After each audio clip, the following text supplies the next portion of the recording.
Bismillahirrahmanirrahim. Yaltamisu fi ilman sahalallahu lahu bi tariqan ilal jannah. Allah mudahkan jalan dia dengan sebab mencari ilmu tersebut jalan menuju surga Allah Subhanahu wa taala.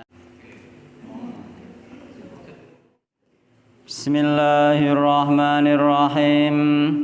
Innal hamdalillah wassalatu wassalamu ala Rasulillah wa ala alihi wa ashabihi wa mawalah wa la hawla wa la quwwata illa billah wa man ittaba'a huda ila yaumil qiyamah amma ba'du fa inna asdaqal hadithi kitabullah wa khairal huda huda Muhammadin sallallahu alaihi wasallam wa syarrul umuri muhdatsatuha fa inna kulla muhdatsatin bid'ah wa kulla bid'atin dhalalah wa kulla dhalalatin finnar. Ikhwan wa akhwat rahimani wa rahimakumullah, patut kita panjatkan puji syukur kehadirat Allah Subhanahu wa taala yang mana pada malam hari ini kita dipertemukan kembali oleh Allah Subhanahu wa taala di majelis yang mulia ini, yakni di antara rumah-rumah Allah Subhanahu wa taala. Yang mudah-mudahan dengan pertemuan ini Allah mudahkan jalan kita menuju surga Allah Subhanahu wa taala, sebagaimana yang Rasulullah sallallahu alaihi wasallam pernah sabdakan, man salaka tariqan yaltamisu fi ilman sahalallahu lahu bi tariqan ilal jannah. Barang siapa menempuh jalan, di jalan tersebut dia mencari ilmu, Allah mudahkan jalan dia dengan sebab mencari ilmu tersebut jalan menuju surga Allah Subhanahu wa taala. Dan juga semoga pertemuan ini Allah masukkan kita dalam kategori orang-orang yang selalu mensyukuri nikmat Allah Subhanahu wa taala. Nikmat Islam, nikmat iman, nikmat diberi hidayah mengetahui sunnah, nikmat hidayah tauhid, nikmat hidayah irsyad, dan juga nikmat hidayah taufik. Dan terutama kita bersyukur pada malam hari ini kita masih diberi kenikmatan, yaitu berupa waktu luang dan kenikmatan sehat. Sebagaimana yang nikmat sehat dan nikmat waktu luang tersebut banyak dilupakan oleh umumnya masyarakat. Sebagaimana yang disabdakan Nabi Muhammad sallallahu alaihi wasallam, nikmatani maghbunun fi ma katsirum minan nas, as-sihhatu wal faragh. Ada dua nikmat yang banyak manusia melupakannya, yaitu nikmat sehat dan waktu luang. Dan kita sangat bersyukur pada malam hari ini kita masih diberi kesehatan oleh Allah Subhanahu wa taala di saat pandemi yang beritanya semakin gencar. Cuma kita tidak boleh terlalu takut dan juga tidak boleh terlalu meremehkan. Jadi sehingga kita himbau, kula selaku sing teng ngarep menghimbau untuk semuanya selalu protokol kesehatan. Cuma niki nek ngomong pakai masker kurang enak, mboten napa-napa ditetek nggih. Yang penting tetap jaga jarak, tetap jaga jarak, mboten salaman, mboten napa-napa niku tesih anjurane. Tapi napa niki kula jarake pun tebih, insyaallah mboten napa-napa. Nah niku namung usaha ikhtiar secara syar'i, secara sing dohir. Ikhtiar mungkin enten kalih secara dohir maupun secara batin. Jadi kita berikhtiar, ini pandemi ini kita harus tetap mengikuti protokol kesehatan dari pemerintah, karena kita pun harus wajib taat kepada pemerintah meskipun semampunya. Dan kita nanti meskipun semampunya itu, sehingga kita itu ikut mensukseskan program pemerintah, yakni mengatasi pandemi ini secepatnya. Jadi kita harus ikut mendukung, terutama orang-orang yang takut vaksin itu jangan takut, gak usah wedi, supaya mati-mati. Jadi ojo ngrungokno berita-berita nek wong divaksin terus mati. Lho ora divaksin mati nggih kathah lah ngoten nggih. Kula sering negasno niku, tiyang mboten divaksin mati niku nggih kathah. Divaksin mati nggih wonten. Pancen pas bar divaksin wayahe mati. Dadi ketepaan mawon, sami mawon riyen niku nganti kula niku nate nggih, riyen kula nate belajar pengobatan niku nate nggih. Ngantos enten napa iku enten perkumpulan damel enten pengacarane niku mungkin nek bar ngobati wong ternyata kok meninggal, itu enten pengacara tersendiri yang menangani. Karena kadang-kadang kita itu enggak berbuat apa-apa dituduh, kadang-kadang dituduh gara-gara kita obati terus mati, katanya gara-gara kita. Ndak. Kadang-kadang kita benar-benar mengobati ternyata memang wis waktune mati, waktune meninggal. Jadi akhirnya kadang-kadang dituntut juga orang-orang yang seperti itu. Sehingga pengobatan dulu kula nate nggih, masalah nate cuma ampun mboten nggih. Mboten kula nate riyen niku. Cuma mboten nate nderek, tapi kanca kula nderek ngantos enten niku enten perkumpulane, enten pengacarane. Jadi saumpama wonten kejadian pas bar diobati meninggal niku saumpama dituntut enten pengacarane kiambak. Jadi memang wayahe mati, wayahe mboten niku memang bener. Nggih cuma iku mau kita usaha nggih. Vaksin itu termasuk usaha pemerintah untuk mensukseskan nggih. Cuma kula paringi nggih, mungkin niku masalahnya nggih vaksin itu kan enten sertifikate nggih Pak nggih. Enten sertifikat vaksin nggih. Cuma njeng ben niku bisa jadi nggih, karena ini kelasnya dunia nggih, bisa jadi suatu saat nanti nggih, bisa jadi nggih, iki penting nih. Bisa jadi nek sampean saiki ngumpet misalnya gak gelem divaksin, kan enten sertifikate niku. Bisa jadi niku suatu saat nanti sampean niku apa-apa nek syaratnya kudu duwe sertifikat vaksin. Lu jenengan dadakan orang duwe mau ngumpet, apa lunga haji pun mesti ditakokno niku sertifikat vaksin niku. Mungkin sampai malah rugi. Bisa jadi daftar sekolah somben, daftar sekolah nggih bisa jadi ditakokno vaksin juga. Karena apa? Kira-kira berkumpul sama orang banyak. Masalah ini kejadian kelasnya dunia. Dan itu resiko di belakang ketika kita tidak tahu. Makanya jangan ngumpet nek cara kono, gak usah wedi bar divaksin nang kono mati. Iku berita sing gak bertanggung jawab. Maka apa berita itu harus disampaikan kepada orang-orang yang berilmu dulu, disampaikan kepada pemerintah dulu, baru boleh disebarkan. Itu pun pemerintah beristimbat, layak enggak berita ini disebarno. Karena berita kan ono sing berita menyenangkan dan berita menakutkan ya. Mulane jenengan ono berita tentang corona, hiruk pikuk corona gak usah jenengan sebarno. Ono berita yang seneng ya wis meneng ae wae. Wis yang penting kita itu belajar ilmu, golek ilmu, belajar ilmu ngoten ngamalno. Mergo apa nek sampai keliru, mergo berita iku meskipun nyenengno, iku kadang-kadang disebarno nggarai wong iku menyepelekan. Nah, berita sing ketok nyenengno kadang-kadang nggarai wong menyepelekan. Tapi nek berita iku menakutkan, nggih, disebarno iku kadang-kadang nggarai wong ketakutan. Ketakutan pun imunitas tubuh turun ngoten nggih. Jadi yang paling penting niku nggih. Paling penting kita tetap harus jaga termasuk di rumah pun kesehatannya dijaga, termasuk makanan yang bergizi juga itu usaha, dan yang paling penting di samping usaha model dohir nggih, termasuk makanan bergizi, cuci tangan, kebersihan, jaga jarak, pakai masker, di kerumunan terutama pakai masker iku nih. Itu di samping itu ada yang paling penting, yakni apa? Doa.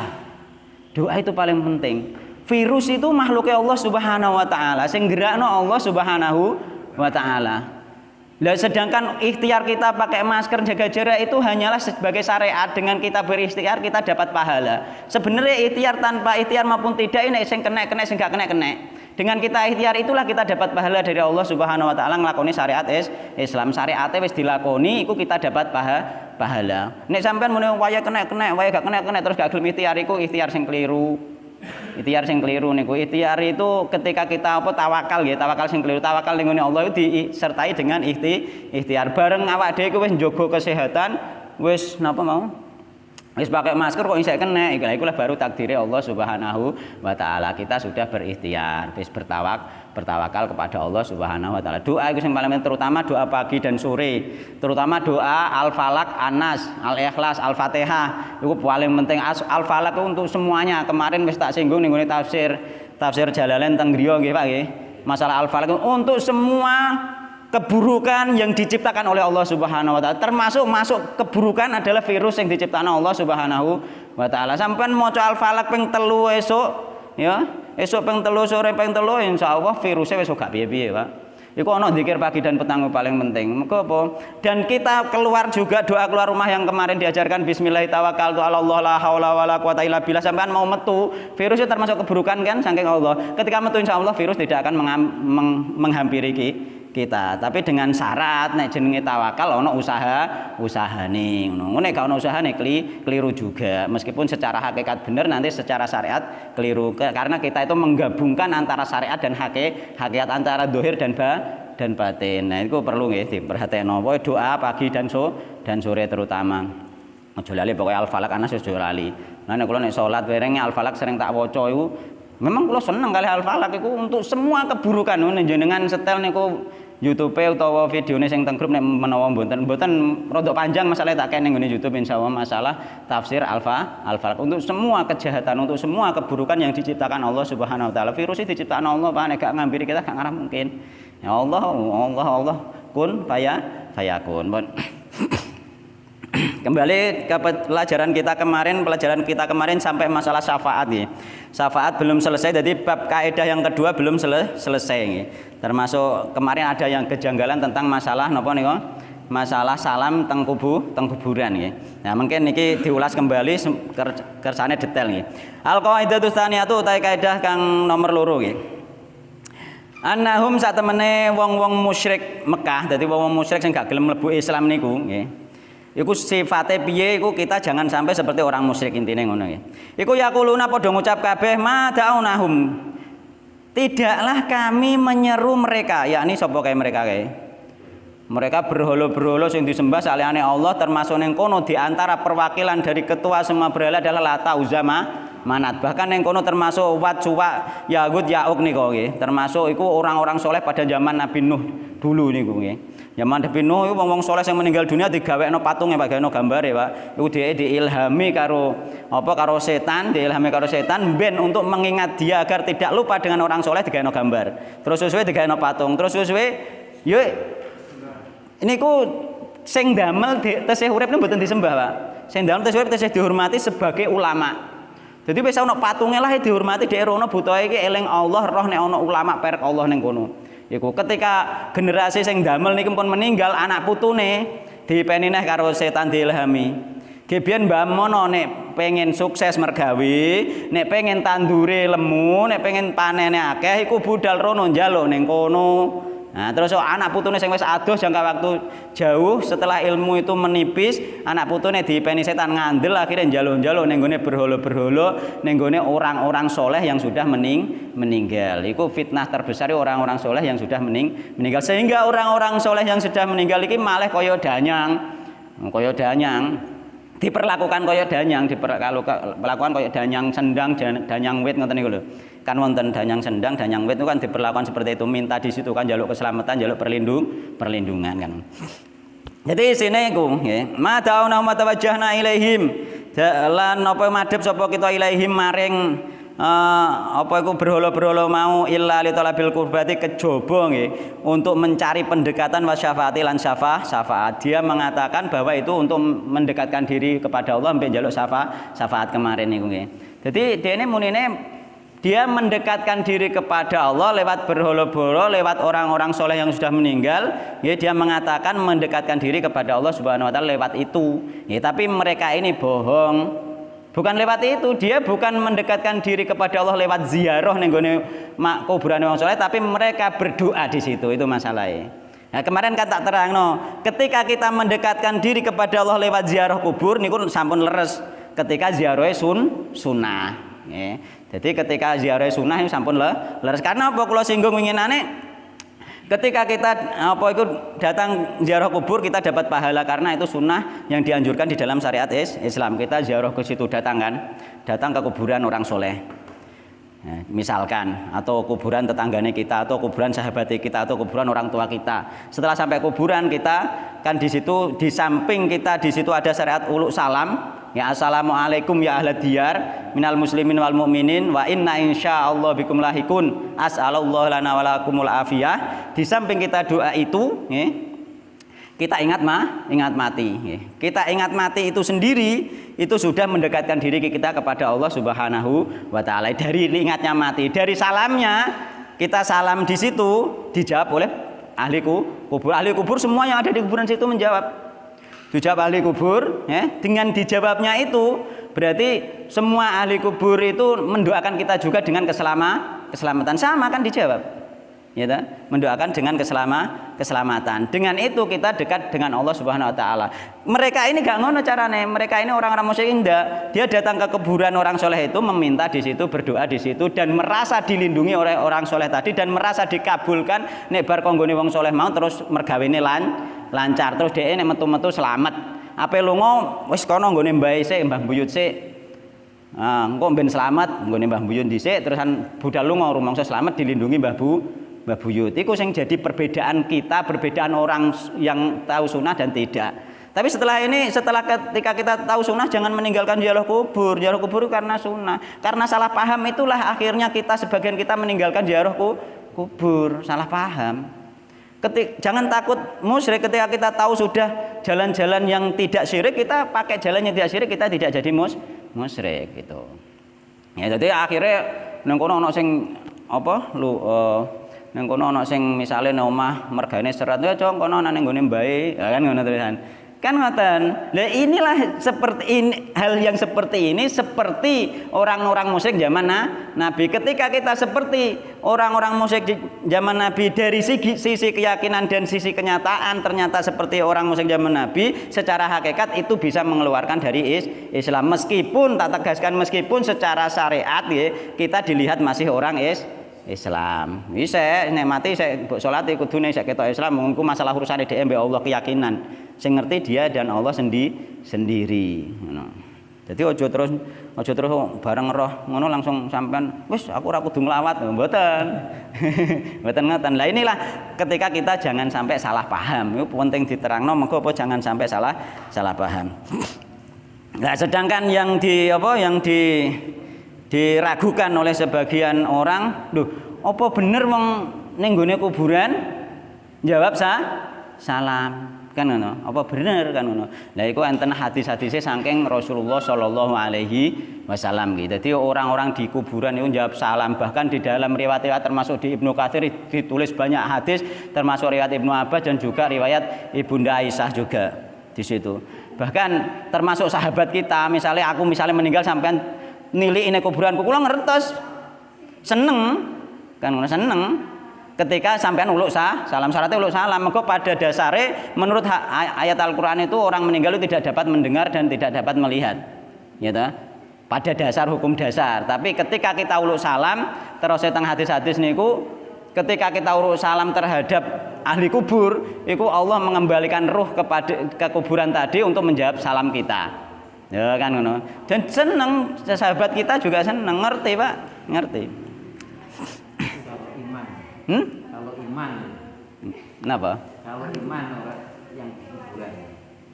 Ya orang yang beriman kita pakai salam Pak. Untuk orang kafir lain lagi, nanti ada hadisnya juga Rasulullah. Ya, jadi Rasulullah SAW niki nggih kula kawiti saking orang kafir dulu. Orang iman nanti diterlanjutkan ya. Orang iman kita harus uluk salam yakni kuburan Islam. Lan enek makam Islam nggih, kuburan Islam. Wong kuburan Islam aja oleh dinggone wong kafir. Memang di situ memang seperti itu. Nanti kita uluk salam di situ. Assalamualaikum ya ahli diyar kabeh ahli kubur. Ya. Jadi dulu pas ketika selesai perang Badar, orang-orang musyrik yang meninggal korban perang Badar itu dimasukkan sumur jadi satu. Gitu. Setelah 3 hari berlalu Rasulullah mendatangi, terusan di situ Rasulullah berkata-kata, yaitu wahai fulan, wahai fulan, wahai fulan. Gampane kowe wis ngrasakno janjine Allah Subhanahu wa taala, mengko gak gelem iman. Umar ngerti, Umar bin Khattab ngerti. Umar itu wonge kritis. Cara kene mungkin kayak Pak Harjito ngono kritis. Kritis. Jadi Umar langsungan wahai Rasulullah, apakah orang yang sudah mati itu mendengar? Jarene apa? Jarene Rasulullah jawab piye? Ma antum bi asma'a lima aku luminhum. Gitu. Ma antum wahai Umar, ma antum tidaklah kamu wahai Umar. Gitu. Bi asma'a lebih mendengar. Gitu. Lima aku lulahum terhadap apa yang aku ucapkan kepada mereka wong kafir sing mati iku mau. Walakin tetapi la yujibun, mereka tidak mampu menjawab. Itu Rasulullah SAW bersabda ketika selesai perang Badar, ketika Rasulullah mengata-ngatain, mengata-ngatain orang musyrik yang sudah meninggal. Wahai Umar, tidaklah kamu lebih mendengar dibandingkan mereka. Berarti mereka orang yang mati lebih mendengar lagi lebih jelas lagi. Jadi tidaklah kamu wahai Umar lebih mendengar daripada mereka ya dari apa yang aku katakan kepada mereka. Jadi orang yang di kuburan, orang yang sudah meninggal itu bisa mendengar dikata-katain itu oleh Rasulullah Shallallahu Alaihi Wasallam. Ya. Nah, itu wong kafir Pak, wong musyrik Pak, itu bisa Pak. Wong kafir bisa itu pada zaman Rasulullah SAW. Cuma nanti ada ketentuannya nanti.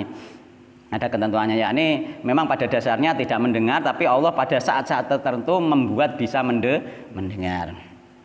Terus untuk orang muslim tadi, ya, jadi orang muslim itu mamin ahadin, nek riwayat liyane mamin rojulin, ya, yamurru bi qabri akhihil muslimi. Ya.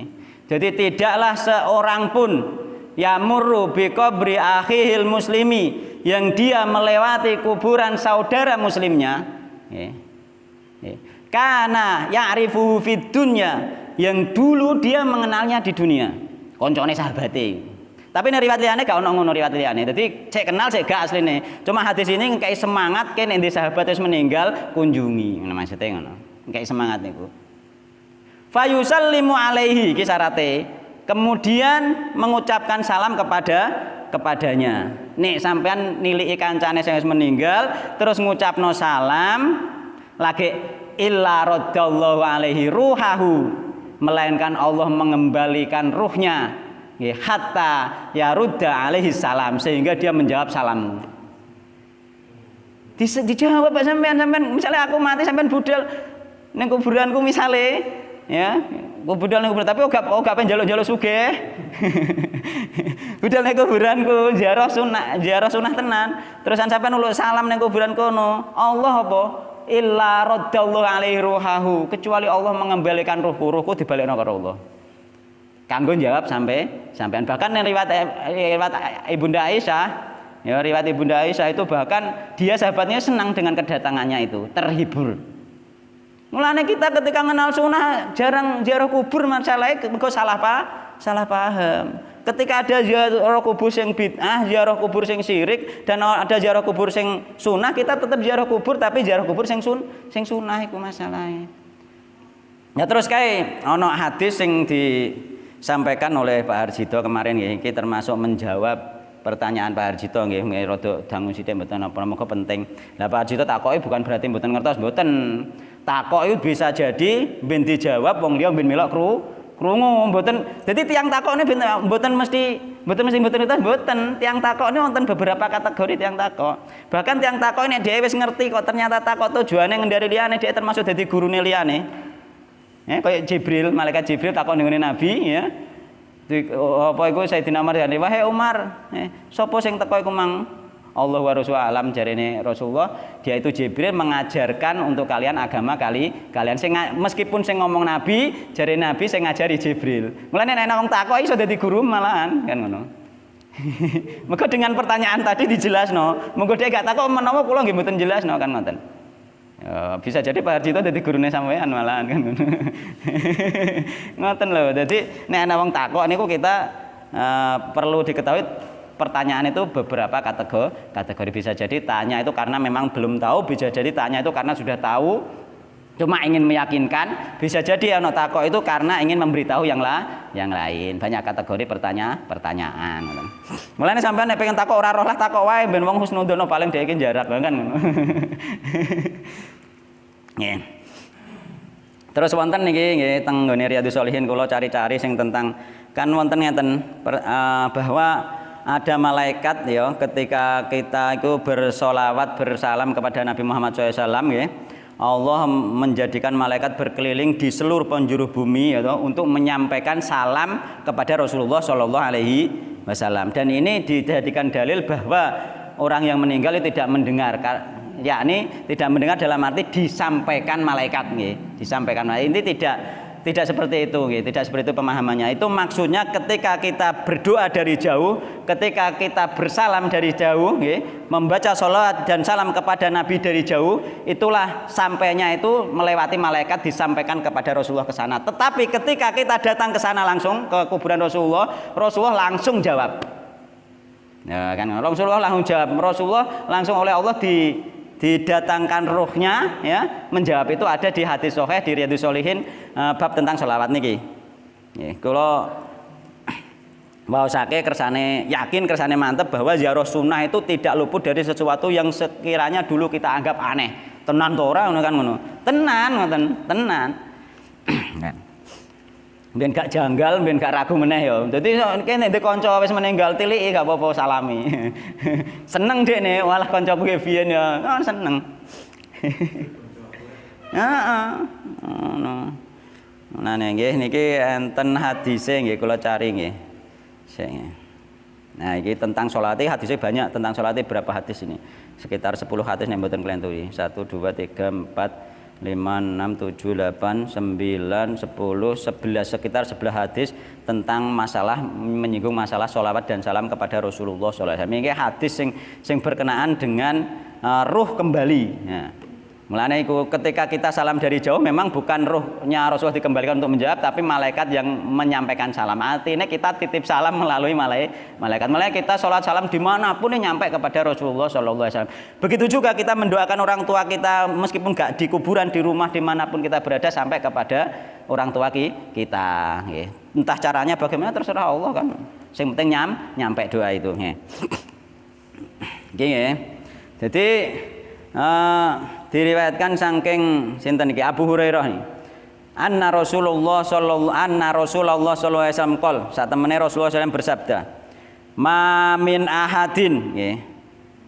Ma min ahadin ora ana utawi setengah salah saking wong suwiji yusallimu kang uluk salam sapa ahad alaiya ing atase ingsun nabi." Nah, ketika sampean ziarah ning kono lu salam ning Nabi, assalamu alayka ya nabiyullah misale. Assalamu alayka ayyuhan nabiyyu misale. Ya. Illa kecuali raddallahu nggih mengembalikan sinten Allah alaya ing atase ingsun ruhi ing roh ingsun. Dibalekno uga dibalekno ning jasad ngono mboten, alame alam kubur, alam barza dibalekno ning gone sing tempat pemakaman di situ. Sehingga menjawab jenengan.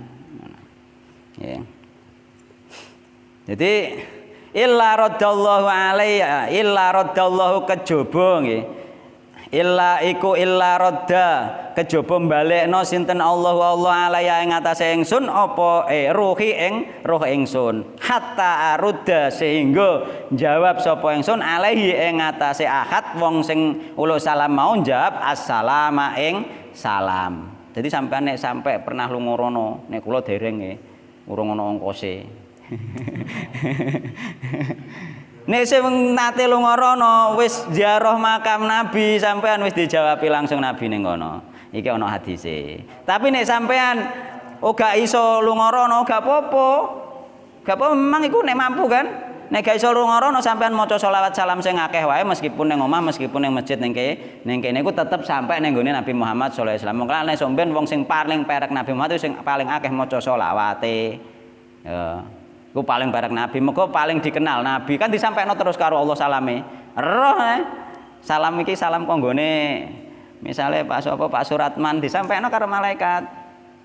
Ya meskipun Pak Suraman jarang sering rono lah Rasulullah ngerti wong disampaikno karo malaikat-malaikat sing berkeliling bumi iku mau. Nah, cuma bedane kita dengan ziarahnya orang musyrik tadi, ziarahnya orang musyrik minta kepada yang dikubur, sedangkan kita mendoakan yang dikubur. Bedane teng mriku mawon, beda tipis, padha-padha budal ning kuburane. Iku masalah hati mungkin sing ketok. Nggih. Ning hati kono rumangsa dilindungi kumang masalahe. Nek wis rumangsa dilindungi Mbah Buyut, iku wis mendoakan Allah Subhanahu wa taala. Bedane teng mriku. Nggih hadise pun wonten. Nggih. Lah nek ayat-ayat Al-Qur'an bagaimana? Nek ayat Al-Qur'an sing ngarane wahai Muhammad kamu tidak akan bisa membuat orang yang di kuburan itu bisa mendengar. Kan ngoten. Ono ayat-ayat kathah niku sampai sekitar 3 ayat yang diutarakan Pak Harjito kemarin misalnya. Ya toh? Itu apa? Itu pemahamannya itu berkaitan dengan ayat-ayat yang lain. Itu sebenarnya ayat itu adalah ayat dakwah. Bahwasanya Rasulullah mendakwahi orang kafir, ya, mendakwahi orang kafir bahwa orang kafir yang sudah dikunci mati oleh Allah hatinya itu diibaratkan orang mati. Yakni tidak bisa menjawab. Menjawab artinya akeh, menjawab dengan ucapan maupun menjawab datang maupun menjawab menyambut melakukan syariat Islam. Ya, kan ngono. Jadi orang-orang kafir ning kono kan ning gone Al-Qur'an ning gone a'andzartahum am lam tunzirhum la yu'minun kan ngono. Kowe pokoke peringatan lah orang arah iman. Nggih.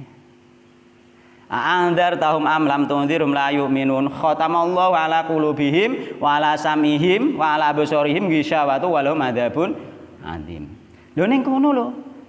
Wis digawe ngono modele digawe dadi wong kafir iku kaya wong mati. Wong kafir iku sing hatine mati iku kaya wong mati. Mbok celuk ora krungu-krungu to ora wong kafir diceluk krungu to. Tapi hakikate gak krungu, gak menjawab ora kok jawab dia jawab muring-muring. Gak menjawab maksudnya ya gak mau hadir. Mulane ning gone menjawab iku akeh manane ya termasuk nek ana adzan itu kita kan disuruh menjawab adzan. Di antara jawabannya adzan yaitu menjawab sesuai syariat adzan itu kan yang pertama. Termasuk Allahu Akbar kita jawab Allahu Akbar gitu. Saat terus menjawab yang kedua.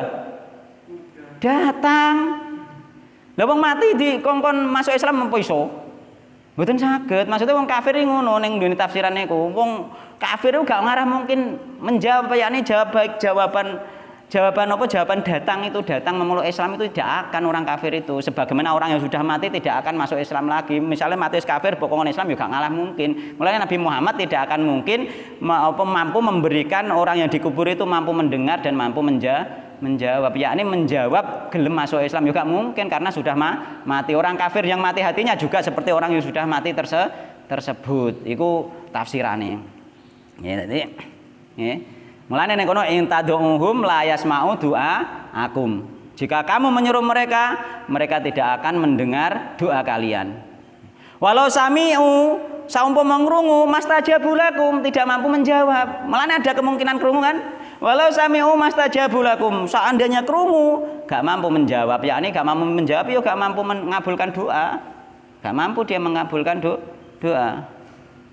Wa yaumal kiamati yakfuruna bisyirkikum pas sumben kiamat dia akan apa iku memungkiri mengkafiri apa iku jenenge mengingkari kesyirikan kalian. Jadi diingkari sebagaimana yang disembah iki diantarane sik malaikat sik wali diingkari sebagaimana kemarin wa yaumaya syurum jami'an iku.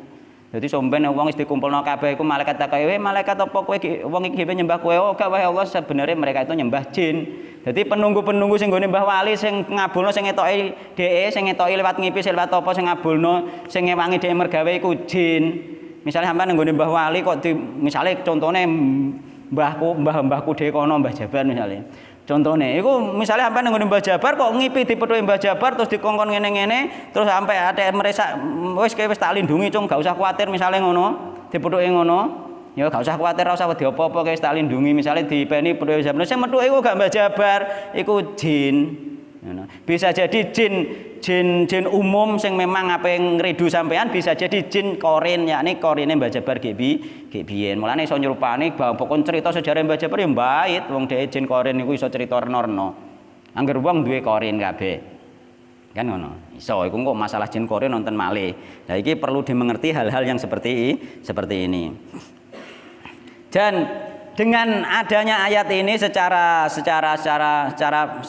tafsiran secara tersirat bahwa itu sebenarnya tidak mendengar maksudnya tidak mendengar untuk didakwai ya termasuk masalah apa mang adzan misalnya termasuk seorang yang buta juga kan masalah adzan orang yang buta itu apakah kamu mendengar adzan hal tasmi'un nida dari Rasulullah Naam terus ya fa'ajib jadi datanglah kan ngono. Kok fa'ajib orang jawab adzane tok mboten teko kan. Nah. Jadi pun jelas ya masalah niku. Cuma ulama itu karena ini ayat Al-Qur'an pun harus dimaknai tidak dari sisi tersirat tok tersurat bereng berarti pada dasarnya pada umumnya orang yang mati itu tidak mendengar namun bisa mendengar di titik-titik tertentu sesuai hadis sahih ngono. Kok langsung selamanya mendengar terus mboten. Jadi secara umum pada dasarnya tidak mendengar. Itu kesimpulannya teng mriku para ulama menyimpulkan bahwa sebenarnya tidak mendengar secara terus-menerus tapi pada titik-titik tertentu sesuai hadis Nabi dia mendengar yakni diantaranya ketika Rasulullah ngelong-ngelongno wong kafir mau nggih. Ambekan di antaranya ketika kita ziarah kubur dan kita meninggalkan bahwa dia mendengar sandal kita juga, dan ketika kita uluk salam dia dikembalikan ruhnya ke kubur. Tadi tidak selamanya. Sampai nek nggone kancane sampean gak uluk salam, jangan harap kancane ngerti kan ngono. Salam dhisik kan ngono. Maka dengan salam dibalekno ruhe. Ya itu loh. Ya. Saiki sregep nggih rada ana sregepe meskipun gak sering-sering juga tidak boleh. Terlalu sering kok ya berbahaya juga. Engko moro-moro sampean malah ndek keyakinan liya meneh malah. Tapi ziarah kubur tetap dianjurkan, jangan sampai ditinggalkan. Tapi selama ini kan ketika kenal sunnah rata-rata karena takut syirik ditinggalan. Enggak ditinggal gak apa-apa, sampean ziarahi wong tuane iku memang perlu juga. Ketika doa dari rumah perlu, ziarahi ben ning kono uluk salam ning gone ahli kubur juga perlu ya. Jadi kemarin sampai di situ nggih penjelasannya. Jadi iskale teng mriku bahwa ternyata ada hadis-hadis sahih, bahkan nek jenengan pengen merujuk ning tafsir Ibnu Katsir itu banyak sekali hadis yang diriwayatkan di situ. Banyak sekali bahkan. Jadi kemarin sampai syafaatani nggih. Sing liyane memang gak usah diterusno, memang ora pembahas iku mang tok bahas tentang kejanggalan ziarahku kubur nggih. Syafaatani iki syafaat. Wa syafaatu ta syafaat iku syafaatane ana loro. Syafaatun manfiatun yaiku syafaat yaiku rupane syafaat sing ternafikan, wa syafaatun mutbatatun lan syafaat sing ditetapkan. Jadi syafaat ana loro, ana sing syafaat oleh, ana sing gak oleh. Kanggone syariat ya. Ana aturane, ana sing oleh, ana sing mboten. Fa syafaatul manfiatu mongko utahe syafaat kang den apa iku nafi'no ditiadakan iku ma syafaat kanat kang ana apa ma iku tutlabu den cari min ghairillahi saking saliyane Allah. Jadi syafaat sing gak oleh adalah syafaat yang dicari dari selain Allah. Fi ma ing dalem perkara layak diru kang ora mampu apa alaihim ma apa alaihi ngatasé ma illallah angin kejaba Allah Subhanahu wa taala. Jadi ketika kita meminta bantuan kepada sesuatu yang tidak mampu melakukan kecuali Allah, itu termasuk syafaat yang tidak boleh. Syafaat itu termasuk bantuan nggih, syafaat itu. Bantuan syafaat itu termasuk penggenap juga. Mulane wong sing pengen syafaat kudu beriman, beramal dulu. Maka syafaat itu penggenap. Sampai ning akhirat itu nek dihisab iku ana sing amale kurang bareng akhire dikongkon golek-golek genepan. Kan golek-golek genepan. Bahkan ning gone riwayat diceritakno iku ana wong ku amale kurang ditimbang karo Allah kon golek genepan ning mara ning gone ibuke.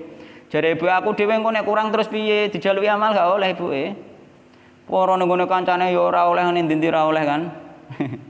Kan ngono. Dadi dijaluki genepan. Mulane ning gone anu terus wasyafi wal watar syafaat itu penggenap. Kata dasare secara bahasa penggenap. Mulane wong sing oleh syafaat iku ya kudu jenenge wae genepi, kudu nggawa modal tauhid terutama ya. Terutama modalnya tauhid ya. Jadi sesuatu yang dicari dari selain Allah yang tidak mampu memberikan kecuali Allah Subhanahu wa taala. Apa sing tidak mampu memberikan ning donya, misale kowe dibodak kanca apa ditutuke wong misale ke merek kancamu njaluk ngewangi, itu boleh, itu juga syafaat juga namanya. Ya, syafaat jadi sesuatu yang mampu, akhirnya kancamu ngewangi gelut misalnya, itu sesuatu yang boleh. Tapi enggak sesuatu yang nanti di akhirat gak ono sing iso mengko sampeyan ning kono gak ono raja saliyane Allah Subhanahu wa taala. Iku ning tafsir surat Al-Fatihah ada iku. Bahwa memang kena apa dina kiamat iku ning kono iku dienggo dalil ning gone surat Al-Fatihah iku disebut dina kiamat itu karena dina kiamat itu gak ono rajane saliyane Allah Subhanahu wa taala. Raja-raja sing ana ning donya ora ndek kekuasaan blas. Jadi rajane mukur Allah Subhanahu wa taala, sing iso nulungi mukur Allah Subhanahu wa taala, sehingga urusan akhirat itu kita harus memintanya kepada Allah Subhanahu wa taala. Iku ning akhirat. Wa dalilu qaulu ta'ala ya ayyuhalladzina amanu anfiqu mimma razaqnakum min qabli ayati yaumil la bai'un fihi wala khullatu wala syafa'ah wal kafiruna hum dzalimun. Ya ayyuhalladzina amanu eling-eling wong akeh amanu kang padha iman kabeh. Amanu kang padha iman sapa alladzina anfiqu padha nginfakno sapa sira kabeh mimma saking sesuatu nggih. Rozakna kang rizikno paring rezeki sapa ingsun kumeng sira kabeh. Jadi berinfaklah seketika kita masih hidup, berinfaklah. Artinya beramallah, infakno hartamu ning gone jalan Allah misalnya. Ya, sebelum min qabli nggih, saking sadurunge ayat ya yen to teka apa yaumul dina labeun kang ora ana tebusan atau dol tinuku iku majud fihi ing dalem yaum wala khullatun lan ora ana teman dekat wala syafaatun lan ora ana syafaat. Mergo pertolongan itu hanya dari Allah Subhanahu wa taala. Sampeyan nek pengen untuk syafaat beramal di sini dunya, kene ndek harta diinfakno, duwe amalan sehat, kita itu tetap harus beramal. Kesehatan itu disyukuri untuk mendekatkan diri nggone Allah. Nah, setelah itu nanti kita minta syafaat kepada Allah, baik nanti lewat Nabi Muhammad ataupun lewat orang-orang soleh yang lain. Orang soleh yang lain bisa. Nanti kan ada orang soleh itu yang diberi hak syafaat, Pak. Koncone sampean iso wae sampean dikai hak syafaat. Contoh sampean ternyata soleh meninggal dalam keadaan husnul khotimah, oleh Allah bisa jadi diberi hak syafaat. Ya ini gampangane cara kasare Allah ngkai sampean misalnya dikai hak syafaat Allah wong 10 misalnya. Sampean kenalane paling gak kok keluargane wis bar terus kenal kancane otomatis kan tetep golek sing kenal to. Umpama aku dikai hak syafaat kan tetep golek sing paling parek aku dhisik to. Kan ngono cara mono. Ngono. Pak, saat ini ada kalimat ketika kita mengharapkan di kemudian hari syafaat Rasulullah, gimana dengan kalimat? Ada kalimat kita supaya mendapatkan syafaat dari Rasulullah di kemudian hari. Di kemudian hari maksudnya di hari kiamat nanti. Kalimat itu boleh. Mboten apa-apa. Mboten apa-apa. Nggih, itu termasuk doa nggih. Karena syafaat kan karena biiznillah dengan Allah. Nggih. Jadi kita berharapnya kan kepada Allah. Makanya mengharapkan dari syafaat Rasulullah enggak ada masalahnya. Enggak. Jadi kita berharapnya kan tetap kepada Allah. Enggak langsung kepada Rasulullah.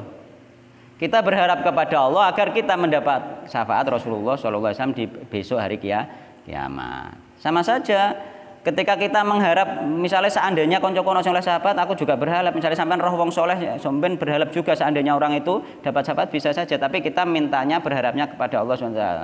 Jangan sampai syafaat dari orang-orang soleh itu diharamkan untuk kita, kan ngono.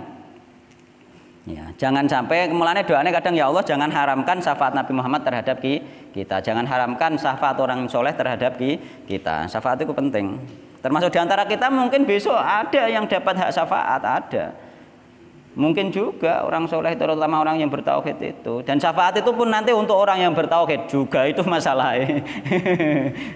Masalahnya neng kono. Mulane kita sebarkan tauhid dengan akhlak yang bagus sehingga tauhid itu diterima. Mengko sakno wong-wong awam sing gak ngerti apa-apa moro-moro gak kenal tauhid blas kan sakno kan. Ya ben kenal paling kan dia isih berbuat salah, berbuat dosa, kan wis bertauhid kan tetep entuk hak syafaat. Itu loh masalah. Kita itu dakwah bil hikmah, dakwah dengan tenang, dakwah dengan akhlak, itu masalahnya di situ. Sing penting tauhid dhisik wonge. Nek pengen amalan sing abut-abut sing kira-kira apa iku merek ning ngono sing abot-abot urusan pribadine sampean, tapi jangan memaksakan kepada orang-orang yang baru kenal ngaji, jangan. Iku nanti merepotkan yang lainnya, gak wani budal ngaji. Gak krungu kok, gak krungu tentang tauhid kok malahan. Iku syafaat ya, syafaat ketika kita minta itu harus kepada Allah Subhanahu wa taala. Jadi besok di akhirat itu yang kita mintai hanya Allah Subhanahu wa taala. Wa syafaatul mutsbatah itu adapun syafaat yang ditetapkan nggih. Ya utawi syafaat mutsbatah iku allati syafaat tutlabu kang den cari minallahi saking Allah. Jadi sing oleh syafaat sing dicari dari Allah Subhanahu wa taala. Wa syafi'u nggih. Wa syafi'u utawi wong kang paring syafaat iku mukarramun, dimuliakan ngoten nggih, dimuliakan. Bisyafaati kelawan syafaat. Wal masyfu'u utawi wong kang den paringi syafaat lahu kedue wong sing diparingi syafaat mau padanya iku man wong radhiya kang ridho sinten Allah qaulahu ing ucapane man wa amalahu lan amale man ba'dal ini ing dalem sawise diparingi izin oleh Allah Subhanahu wa taala. Jadi wong sing maringi syafaat, yakni wong soleh sing berhak memberi syafaat itu adalah termasuk orang yang dimuliakan Allah dengan bisa memberi syafaat. Kita dimuliakan, misalnya sampean misalnya dikai syafaat termasuk dimuliakan Allah. Kok gak dimuliakan? Dimuliakan dibanding yang lainnya. Sampean iso ngekeki wong kan dimuliakan Allah Subhanahu wa taala. Namun nggih wong sing disyafaati kudu diridhoi Allah Subhanahu wa taala. Ucapane amalane diridhoi Allah setelah mendapatkan izin dari Allah Subhanahu wa taala. Mulane Rasulullah dhewe apa yang syafaat kan leren sujud dhisik to, Pak. Sujud suwi terus bar kuwi lagi Allah lagi irfa rosaka lagi ngono. Angkat sirahmu gamane lagi Nabi Muhammad lagi mengangkat kepalanya lagi minta syafaat kan. Lagi bisa memberi syafaat kan. Iya, iku leren kita iku meminta izin dari Allah dulu. Ya ketika kita dapat syafaat, misalnya aku muga-muga oleh sampean muga-muga oleh misalnya oleh berhak memberi syafaat 70 orang misalnya, kan tetap sing tak syafaati iki nek gak diridhoi Allah gak sido. Sing tak syafaati ternyata orang wonge musyrik ya ora sido. Aku kan gak ngerti musyrik Qur'ane zaman uripe kan. Pokoknya kenal aku apik, ya toh, aku seneng apa tak syafaati ya Allah wong iki ya Allah, ternyata oh gak iso wong iku wong musyrik kan ngono kok. Gak iso mulane nganggo izin diizini oleh Allah Subhanahu wa taala. Mulane ning kono malid dolimina min hamimi wala syafi'i yuto. Tidak ada bagi orang yang dolim ya, yakni wong sing musyrik. Dolim ini nek dolim biasa enggak, karena wong dolim biasa wong berbuat dosa itu dapat syafaat. Dolim sing dimaksud ning kene innasyirka ladulmun adim, wong syirik nggih. Dadi malid dolimina min hamimi wala syafi'i yuto. Bagi orang-orang yang musyrik itu tidak ada nggih teman dekat dan tidak pula ada yang dapat memberi syafaat. Maka apa? Tidak diterima, tidak diterima syafaat. Disyafaati nek wong musyrik iku karo Allah ditolak meskipun sing ngekeki syafaat wong saleh. Ana wong musyrik ya gampane padha kenale ngene iki ya, ketoke kan wong apik. Misale aku sing entuk hak syafaat. Ya muga-muga tenan tanggo contoh, muga-muga tenan. Misale aku duwe hak syafaat. Terus aku kenal mbekan wong iku ketoke ya wong saleh. Ya kancaku wis lah kenal. Nah, aku gak ngerti nih dia ternyata syirik, gak ngerti wong syirik urusannya dia mbek Allah. Misalnya dadak ternyata njaluk-njaluk nang kuburan kan aku gak ngerti kan. Wah ya Allah iku ya Allah kancaku gebien, ternyata dia mau syirik karo Allah dibatalno iki. Wala syafi'i yuto.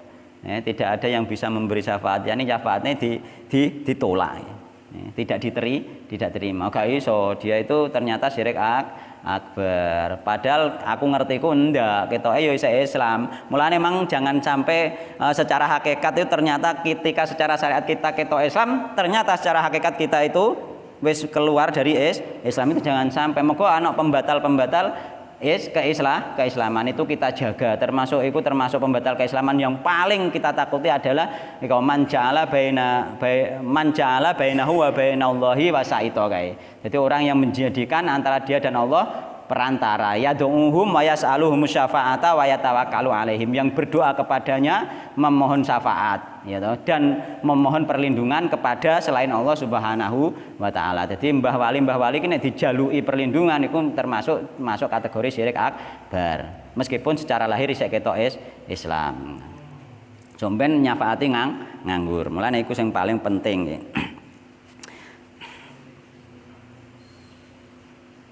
Terus wala yasfa'una illa liman irtado juga. Jadi tidak mendapatkan syafaat orang yang tidak diridhoi oleh Allah Subhanahu wa taala. Harus orang yang diridhoi oleh Allah Subhanahu wa taala. Ono syarat-syaratnya, mulane kita itu harus minta ridho Allah dulu untuk mendapatkan syafaat tersebut. Ridho Allah itu adalah kepada orang-orang yang bertauhid. Meskipun dosanya akeh, nek wong iku bertauhid nanti kita dapat ridho Allah, yakni oleh dikei syafaat. Itu tauhid pentingnya ning kono.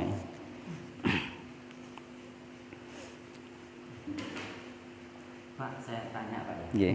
Ada beberapa hal yang kami tanyakan. Nggih. Antara lain kita terkait masalah jamaah.